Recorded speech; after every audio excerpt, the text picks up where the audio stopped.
घरात सकारात्मक ऊर्जा आणण्याचे 8 सोपे मार्ग. नमस्कार मित्रांनो, आपल्यापैकी प्रत्येकाला असं वाटतं की आपलं घर हे आनंदी, शांत आणि ऊर्जेने भरलेलं असावं. पण कधी-कधी विनाकारण चिडचिड होते किंवा घरात उदास वाटते. हे सर्व घराच्या ऊर्जेवर अवलंबून असतं. आजच्या व्हिडिओमध्ये मी तुम्हाला अशा 8 सोप्या टिप्स सांगणार आहे, ज्याने तुमच्या घरातील नकारात्मक दूर होईल आणि सुख शांती नांदेल. चला तर मग सुरू करूया. 8 सिक्रेट टिप्स. घराची स्वच्छता आणि डिक्लेअरिंग.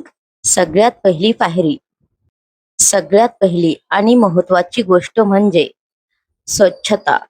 घरात साचलेली धूळ आणि अडगळ नकारात्मक वाढते. जे सामान तुम्हाला नको आहे ते काढून टाका.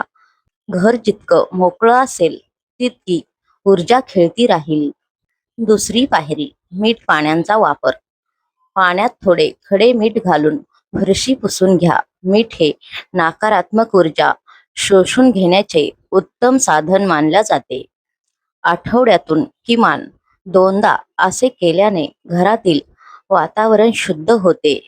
तिसरी पायरी, सकाळी उठल्यानंतर घराच्या खिडक्या आणि दरवाजे उघडा. सूर्याचा प्रकाश आणि ताजी हवा घरात आली की जुनी आळशी ऊर्जा बाहेर पडते.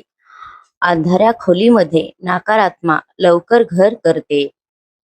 चौथी पायरी, घरात छान सुगंध दरवळत असेल तर मन प्रसन्न राहते. तुम्ही सकाळ संध्याकाळ धूप अगरबत्ती किंवा डिफ्युजरमध्ये इसेन्शियल ऑइल वापरू शकता. चंदन, मोगरा किंवा लव्हेंडरचा सुगंध मनाला शांती देतो.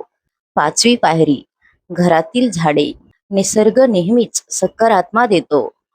कोरफड, मनी प्लांट, तुळस किंवा स्नेक प्लांट यासारखी झाडे घरात लावा की ही झाडे हवा शुद्ध करतात आणि घरातील वातावरणात जिवंतपणा आणतात. सहावी पायरी, सकाळी हलक्या आवाजात किंवा शांत वाघसंगीत लावा. आवाजाच्या लहरीचा आपल्या मनावर आणि वास्तूवर खूप खोलवर परिणाम होतो. यामुळे घरातील तणाव कमी होतो. सातवी पायरी, तुटलेल्या वस्तू फेकून द्या.